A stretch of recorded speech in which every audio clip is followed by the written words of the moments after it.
A graça e paz do Senhor Jesus, irmão e irmã, é uma alegria muito grande poder iniciar com vocês mais uma série de pregações e nós estaremos estudando a partir de hoje o Salmo de número 23, o Salmo muito conhecido.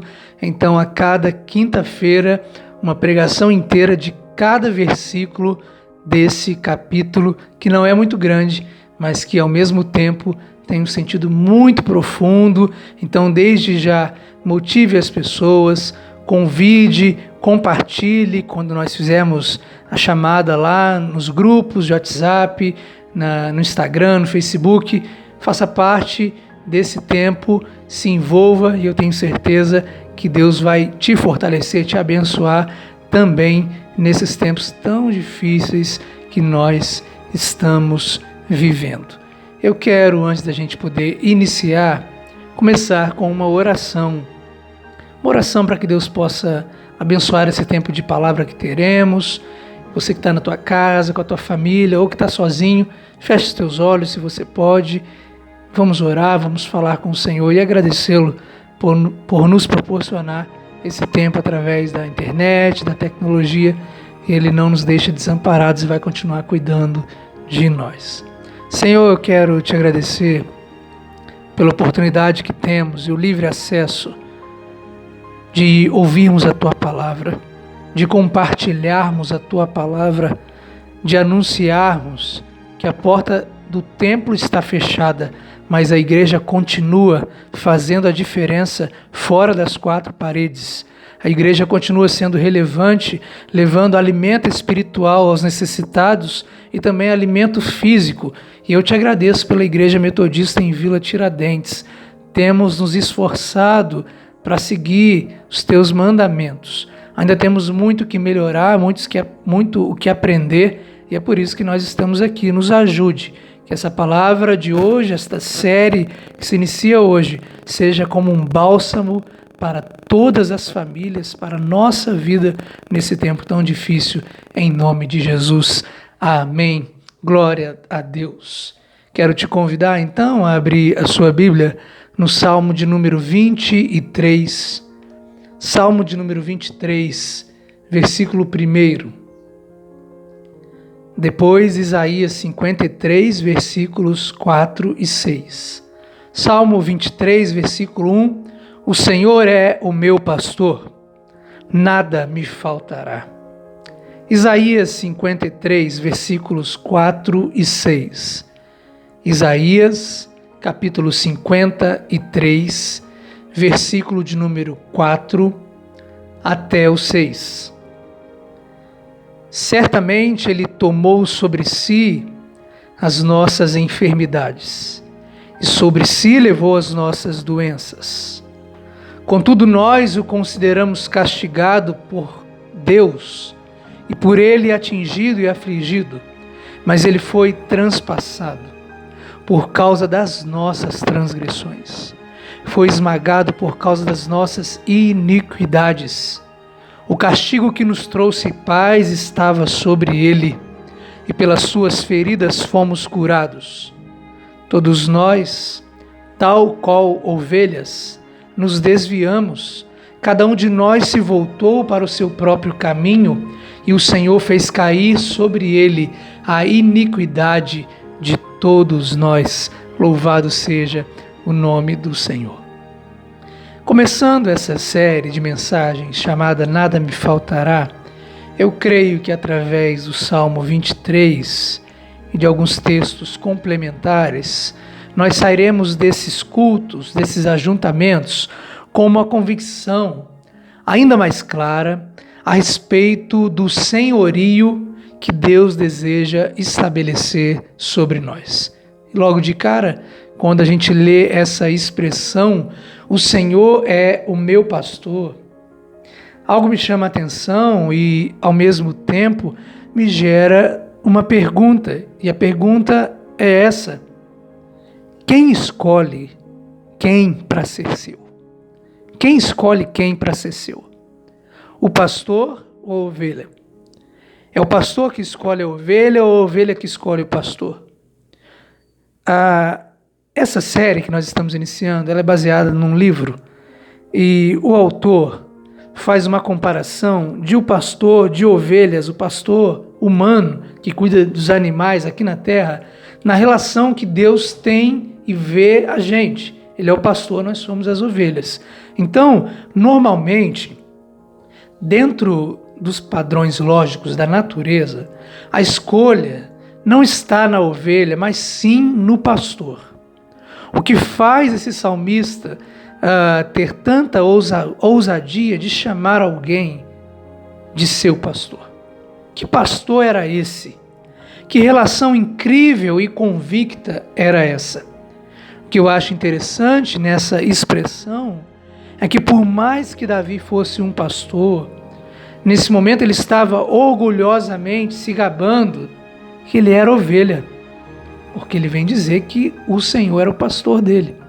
Até porque Davi entendia que o futuro de uma ovelha, Davi cuidava de ovelhas, o futuro da ovelha dependia do tipo de pessoa que fosse o seu pastor. Vê se não é verdade. Tem pastores que são irresponsáveis, o rebanho vai ser responsável. Tem pastores que são comprometidos, o rebanho vai ser comprometido. Então Davi compreendia que se o pastor fosse mau, não haveria dedicação dele mesmo no cuidado com as ovelhas. Se ele fosse mau, o aprisco estaria sempre abandonado. Se Davi não fosse um bom pastor, os pastos estariam empobrecidos, as águas seriam poluídas e barrentas, e as ovelhas teriam que pastar sozinhas. Resultado disso, ovelhas magras, ovelhas fracas, ovelhas afligidas por doenças e parasitas. E por conta dessa triste realidade que Davi sabia que existia, ele tinha o maior orgulho em dizer, porque Davi era um bom pastor de ovelhas. Então ele, compreendendo a relação dele para com Deus e de Deus para com ele, ele dizia em alto e bom som: o Senhor é o meu pastor, nada me faltará. Davi compreendia que a relação que ele tinha com o Senhor era a mais bela relação entre a criação e o Criador. Uma relação existente entre um ser humano feito do pó com um ser que ninguém sabe como foi criado. Um ser que antes do mundo existir, ele já existia. Um ser que tem a capacidade de dizer: eu sou. Eu não fui criado, eu sou. Davi entende isso e demonstra nesse salmo que um simples mortal se torna alvo querido do cuidado divino. É nesse sentido, ou pelo menos perto disso, que Davi é forçado a reconhecer que os direitos de Deus sobre a sua vida são legítimos. E ele tem o prazer de dizer: o Senhor é o meu pastor e nada me faltará. Gente, é dentro dessa perspectiva que a gente percebe que Davi foi mais profético do que a gente imagina. Até porque Jesus vem dizer, 1000 anos depois, uma parte desse salmo, e ele vem dizer uma expressão muito bem clara, muito bem consciente, muito bem inteligente daquilo que ele estava dizendo. Ele vem dizer: eu sou o bom pastor. Olha o que está registrado em João capítulo 10, versículos de 10 a 15. O ladrão vem apenas para roubar. O ladrão vem para matar, vem para destruir, mas eu vim para que tenham vida e vida plena. Eu sou o bom pastor. O bom pastor dá a vida pelas ovelhas. Mas o mercenário não é o pastor a quem as ovelhas pertencem. Assim, quando vem o lobo, o ladrão, o pastor, ele abandona as ovelhas e foge.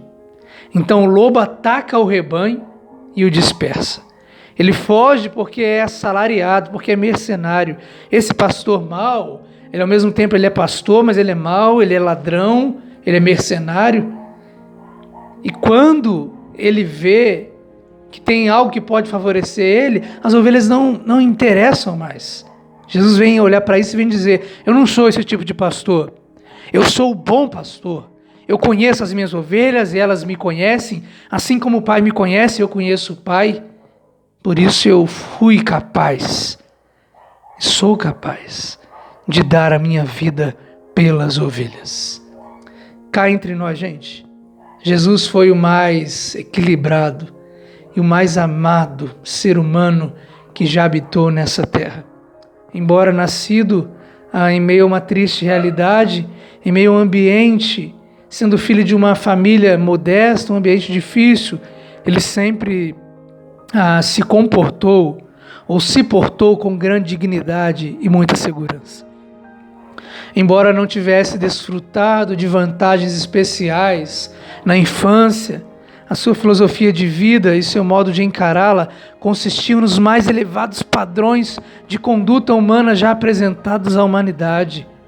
Embora não possuísse vantagens econômicas, nem poder político-militar, nenhuma outra pessoa aqui na Terra, ou que passou por essa Terra, causou maior impacto na história do mundo, por causa de milhões de pessoas no discurso de 21 séculos.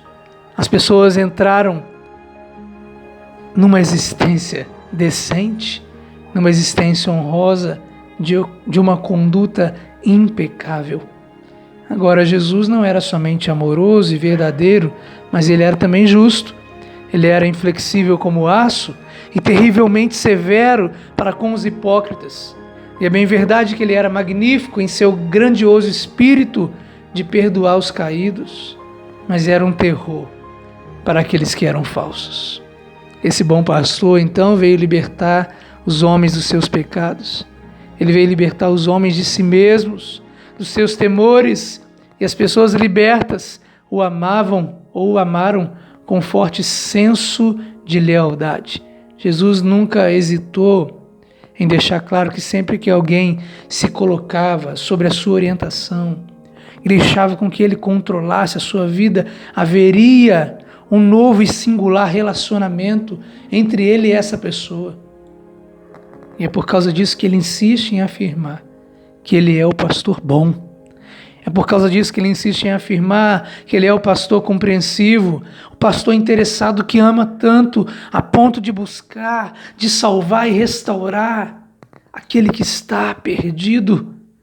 Tanto é verdade que no Calvário ele demonstrou o quanto ele estava disposto a colocar sobre os seus cuidados a humanidade que estava cada vez mais longe dos seus cuidados. E é por conta disso que a gente lê o texto. Isaías vem escrever: certamente ele tomou sobre si as nossas enfermidades, ele levou as nossas doenças. Nós o consideramos castigado por Deus, mas ele foi transpassado por causa das nossas transgressões, foi esmagado por causa das nossas iniquidades, ou seja, aqueles pecados que a gente se acostumou com eles. O castigo que nos trazia paz estava sobre ele, e pelas suas feridas nós fomos curados. Louvado seja o nome do Senhor. Irmãos e irmãs, sabe, esse texto mexe muito comigo, porque pensar que Deus, em Cristo Jesus, está profundamente interessado em mim, em você como pessoa, imediatamente isso dá um grande propósito e sentido à nossa curta passagem por esse planeta. Porque pensa em você, eu estou pensando em mim, somos errantes, erramos tanto, falhamos tanto, pedimos perdão, voltamos a pecar, caímos, levantamos, caímos, levantamos, mas Ele insiste em nos procurar nos lugares mais obscuros só para nos encontrar. Ele deixa as outras ovelhas por causa de mim, de você, quando a gente cai, quando a gente se perde. Sabe, gente? Agora, assim como um pastor aqui na terra tem que marcar a sua ovelha para identificá-la à distância, assim Cristo fez em nós através do seu sangue. E o homem que reconhece isso, o direito de Cristo, e aceita, reconhece o seu domínio absoluto, também terá que trazer consigo as marcas da cruz. As marcas da cruz são um sinal de que nós somos ovelhas dele, que nos identifica com ele em todos os tempos. Cristo nos escolheu, Cristo nos chamou pelo nome, Cristo nos comprou por um preço alto, Ele nos tornou a sua propriedade Ele tem prazer em cuidar de nós. Jesus tem prazer em cuidar de você. Ele tem prazer em cuidar da tua família e na tua casa, por isso que Ele não tem deixado faltar.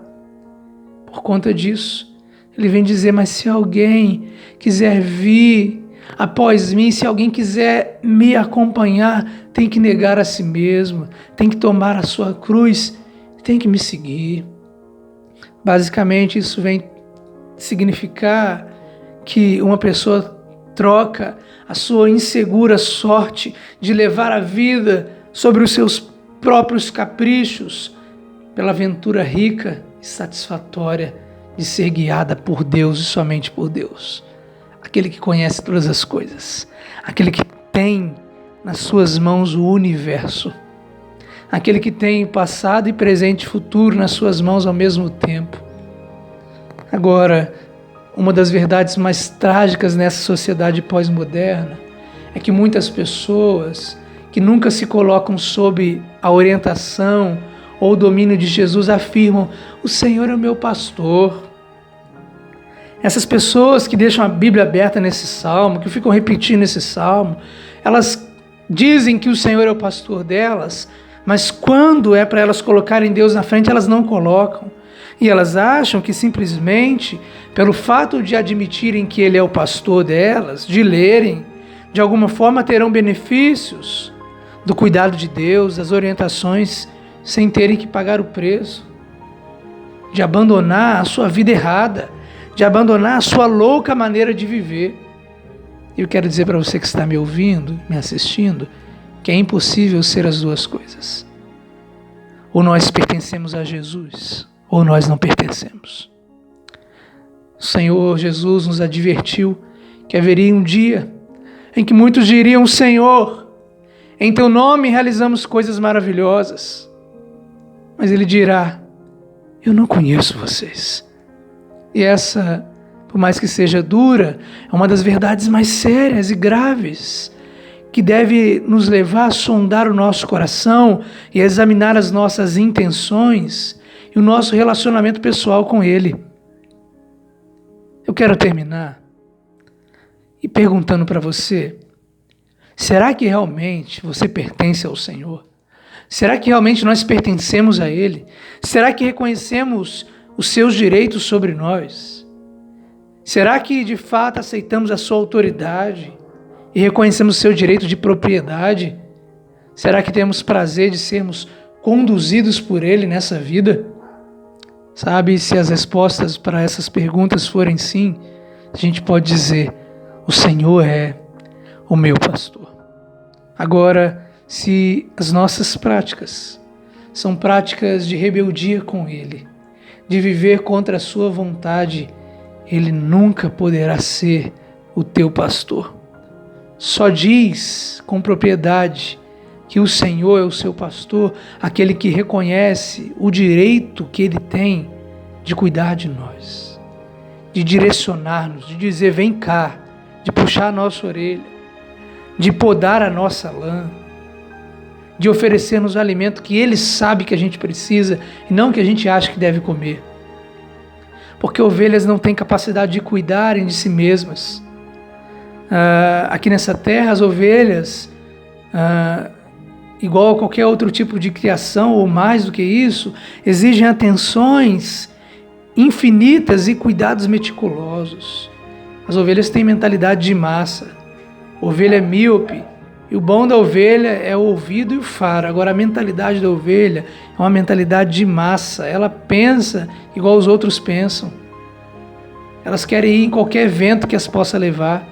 As ovelhas são tímidas, as ovelhas têm muito medo, as ovelhas são muito teimosas.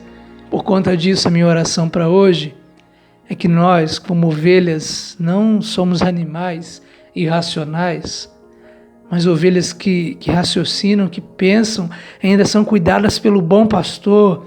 A minha oração é que sejamos menos medrosos, que sejamos menos tímidos, que sejamos também menos teimosos, que possamos nessa pandemia, nessa circunstância tão difícil, deixar a nossa vida no controle do bom pastor, que possamos então ser mais convictos da vida que queremos levar.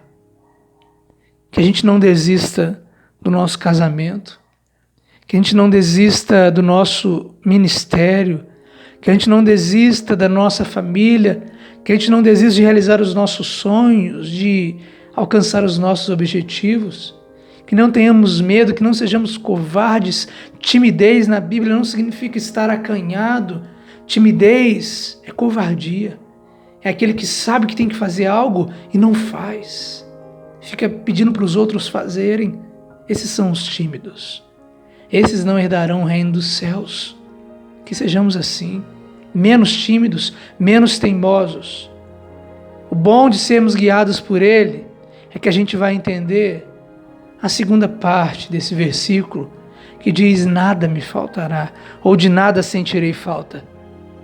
E a marca das pessoas que deixam seus problemas nas mãos de Deus e deixam ser guiadas por Ele é a satisfação. Sabe, que você não se desespere nesse tempo tão difícil. Você pode se preocupar, você pode ter um dia mau, mas não entre em pânico, não entre em desespero, porque o bom pastor tem cuidado de mim e de você.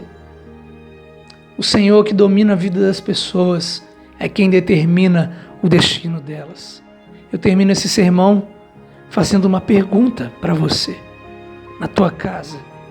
Quem é o Senhor da tua vida?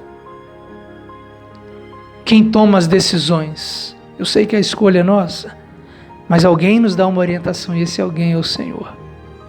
É você que toma as decisões impensadas? É você que toma as decisões impulsivas? Quem é o Senhor para você? Ele é o teu pastor ou ele é alguém que está escrito na Bíblia que é pastor? Se você, nessa noite, entregar a sua vida para você mesmo, o seu destino está nas suas mãos. E eu acho que isso pode ser um grande problema para você, até para mim. Se eu decidir por mim mesmo. Se eu que tenho um bom pastor ouvir conselhos imprudentes. Agora, a partir do momento que a gente entrega a nossa vida e fala: Senhor, pode falar comigo, ainda que o Senhor use pessoas para me mudar, para me moldar, mas que seja o teu cuidado, que seja a tua direção. Se você quer viver a tua vida sem prestar conta para ninguém, achando que você faz tudo do teu jeito, se você quer fazer tudo do teu modo, a curto prazo, olha, querido, com muito carinho, quero dizer, você não vai muito longe. Tome cuidado com as propostas a curto prazo. Pode perceber, pessoas que profissionalmente não saem do mesmo eixo, pessoas que emocionalmente não saem do mesmo eixo, pessoas que espiritualmente, que ministerialmente não saem do mesmo eixo, são pessoas que trabalham a curto prazo, que querem ver resultados para ontem. E a vida não é assim. Nem Deus, nem Jesus que exige uma santidade de nós, quer que você seja santo de ontem para hoje. A santidade é um processo gradual, dia após dia. Se você for alguém que se autopastoreia, que não precisa de pastor aqui na terra, nem de Jesus, nem de ninguém, que teu chefe fala para você: faz isso, você faz, não, vou fazer do meu jeito, a tua vida não vai ter sentido, você não vai a lugar algum. Deus nos colocou nessa terra debaixo de lideranças, de autoridades, e nós temos que respeitar, temos que prestar conta para alguém, para os nossos pais quando somos menores, depois para os nossos cônjuges, para os nossos familiares, para o nosso pastor. Eu tenho que prestar conta para o meu SD, para o bispo, por aí vai. Enfim, irmãos e irmãs, eu quero dizer com tudo isso, que possamos ter a convicção em dizer: Senhor, pode controlar a minha vida. Tu és o meu pastor, a minha porção, por isso não sinto falta de nada. Como Abacuque disse: ainda que a figueira não floresça, ainda que o produto da oliveira minta, ainda que não haja fruto na videira e as ovelhas sejam levadas, todavia eu me alegrarei naquele que nunca perdeu nem perderá o controle de nada. Me alegrarei no Senhor, o meu bom pastor Jesus. E aí Paulo entendeu a mesma coisa e disse: eu sei o que é passar fome, eu sei o que é ficar sem dinheiro, eu sei o que é deixar de ir na igreja porque a porta está fechada, eu sei o que é passar por uma pandemia. Não importa, Com a força que Cristo me dá, tudo posso naquele que me fortalece, eu posso enfrentar qualquer situação. De todos os adjetivos que a gente pode colocar na vida de um pastor, a melhor coisa é saber que ele é companheiro, e a palavra companheiro vem de compartilhar o pão. O pão dele é o pão nosso. O cuidado dele é o cuidado nosso. Meu pai é o teu pai, ele é nosso. Quando nós temos a companhia desse pastor pai, não falta nada. A gente não tem tudo o que quer, mas temos tudo o que precisamos. Ele sabe o que é melhor para mim, ele sabe o que é melhor para você. O Senhor é o nosso pastor, nada nos faltará. Amém? Assim seja. Que Deus abençoe a tua vida, a tua família, a tua casa. Feche os teus olhos. Vamos orar. Senhor, eu quero te agradecer por esse tempo de palavra, esse tempo de ajuntamento online, que nós possamos, ó Pai, assim que acabar esse culto que estamos prestando a Ti, porque onde estão 2 ou 3 reunidos, ali há culto para o Senhor, que possamos, ó Pai, sair com um aprendizado profundo, uma lição. Aqueles que estão desesperados, que não se desesperem. Os que estão com pânico, com ansiedade crônica, os que estão se acovardando, que possam colocar a vida nas Tuas mãos, que possam dar um passo e dizer: Senhor, estou dando passo sem ver o chão, porque Tu és o bom pastor, o Senhor vai cuidar de tudo, vai colocar tudo no lugar. Que o Senhor possa acalmar cada família, cada coração, prover pão, alimento em cada casa, alimento físico e espiritual. Porque se a Tua palavra diz que nada nos faltará, assim nós cremos, mas também dizemos que Tu és o nosso bom pastor, pode controlar a nossa vida, pode fazer da Tua maneira, do Teu jeito. Somos a Tua propriedade, e porque somos a Tua propriedade, nada nos faltará. Seremos guiados, orientados e cuidados pelo Senhor. Que seja assim em mais um dia, em mais uma noite, em nome de Jesus. Amém. Deus te abençoe. A paz do Senhor Jesus. Um abraço.